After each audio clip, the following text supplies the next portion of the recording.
منظر اسی عدالت کا تھا اور گواہوں والے کٹہرے میں استغاثہ کا ایک اہم گواہ مسٹر یزدانی کھڑا تھا۔ یزدانی نے سچ بولنے کا حلف اٹھانے کے بعد اپنا مختصر سا بیان ریکارڈ کرایا، پھر جرا کا سلسلہ شروع ہو گیا۔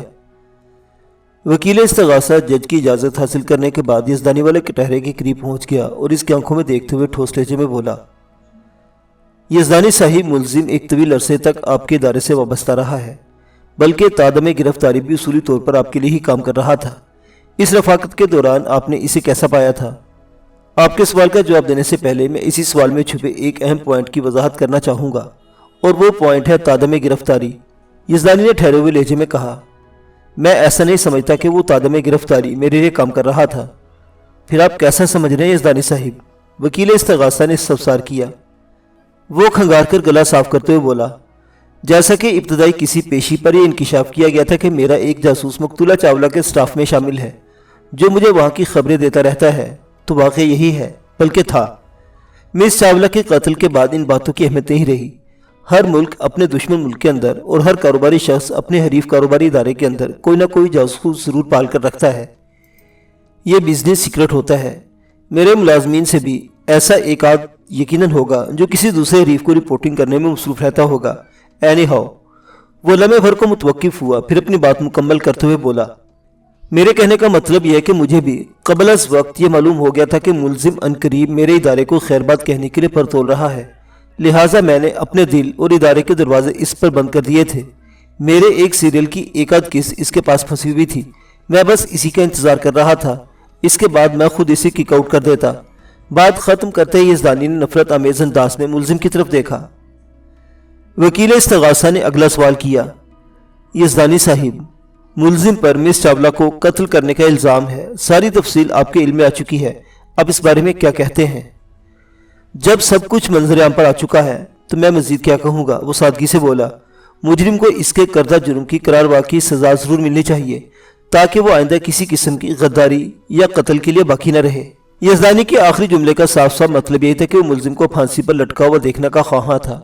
وکیل استغاثہ نے اسی نوعیت کے دو چار نکیلے سوالات کے بعد جرا ختم کر دی۔ میں اپنی باری پر گواہوں والے کٹہرے کے پاس آن کھڑا ہوا۔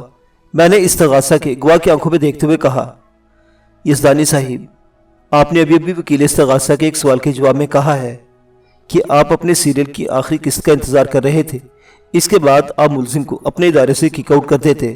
کیا آپ کا یہ رویہ کاروباری اصولوں کی منافی نہیں ہوتا؟ وہ قدرے طنز لہجے میں بولا، وکیل صاحب، آپ ہی بتا دیں مجھے اس صورتحال میں کیا کرنا چاہیے تھا۔ میرا مطلب ہے جب آپ کو اپنے مخبر سے یہ پکی اطلاع مل گئی تھی کہ ملزم مس چاولہ کے ساتھ مستقبل جوڑنے کا ارادہ رکھتا ہے تو آپ کو چاہیے تھا بیٹھ کر اس سے بات کرتے۔ میں نے وضاحت کرتے ہوئے کہا، میرا خیال ہے آپ کو اس سے زیادہ معاوضے کی آفر کرنا چاہیے تھی۔ کام کے افراد کو روک کر رکھا جاتا ہے یزدانی صاحب۔ کام کے افراد کو؟ وہ استہزائی لہجے میں بولا، یہ اس سال کا سب سے بڑا لطیفہ ہے وکیل صاحب۔ آپ جسے کام کا آدمی کہہ رہے ہیں، میری نظر میں اس کی اہمیت خالی کارتوس سے زیادہ کچھ نہیں تھی۔ میں اسے اپنے ادارے کی گن میں ڈال کر اچھی طرح استعمال کر چکا تھا۔ میں جانتا تھا کہ وہ میرے کسی کام کا نہیں رہا۔ میں نے اس کی بہترین صلاحیتیں نچوڑ لی تھی۔ شاید آپ نے اسے پڑھا نہیں۔ وہ متوقف ہو کر سوالیہ نظروں سے مجھے دیکھنے لگا۔ میں نے واقعی اپنے موکل کی کوئی کہانی نہیں پڑھی تھی، لہٰذا نفی میں گردن ہلا دی۔ وہ بات کو آگے بڑھاتے ہوئے بولا، پھر آپ کو کیا پتا کہ اس کی تحریروں میں ذوف آ چکا تھا؟ یہ چلے ہوئے کارتوس کی طرح خالی ہو گیا تھا۔ اس کے چلے جانے سے میری صحت اور کاروبار پر کوئی فرق نہ پڑتا۔ اگر یہ واقعی میرے لیے ناگزیر ہوتا تو میں اسے مس چاولہ سے دوگنا معاوضے کی پیشکش کر دیتا۔ وہ اناڑی اور ناتجربہ کار عورت مجھ سے بڑی پبلشر تو نہیں تھی۔ اپنے بارے میں یزدانی صاحب کے خیالات سن کر میرا موکل پیچ و تاب کھا کر رہ گیا تھا، لیکن وہ خاموش رہنے پر مجبور تھا۔ یزدانی نے ملزم کے لیے کھل کر اپنی نفرت کا اظہار کر دیا تھا۔ میں نے ایک دو سوالات کے بعد جرا ختم کر دی۔ اگلی گواہی مسٹر جیمی کی تھی۔ یہ استغاثہ کا ایک اہم گواہ تھا اور میں نے بڑی بےتابی سے اس کا انتظار کیا تھا۔ جیمی مقتولہ کی بڑی بہن کا بیٹا تھا۔ اس کے والدین کا انتقال ہو چکا تھا۔ وہ مس چاولہ کے بنگلے پر ہی رہتا تھا۔ مقتولہ کے سوا اس کا دنیا میں اور کوئی نہیں تھا۔ جیمی نے سچ بولنے کا حلف اٹھانے کے بعد اپنا بیان ریکارڈ کرایا تو وکیل استغاثہ خانہ پوری کے اس کے کٹہرے کے پاس پہنچ گیا۔ خانہ پوری میں نے اس لیے کہا ہے کہ اس نے صرف وہی سوال پوچھے تھے جس سے استغاثہ کی توثیق ہوتی تھی۔ وکیل استغاثہ نے جیمی کو فارغ کیا تو جج کی اجازت سے میں جرا کے اس کے قریب چلا گیا۔ میں نے اس کی آنکھوں میں دیکھتے ہوئے سوال کیا، مسٹر جیمی، تمہارا اصل نام کیا ہے؟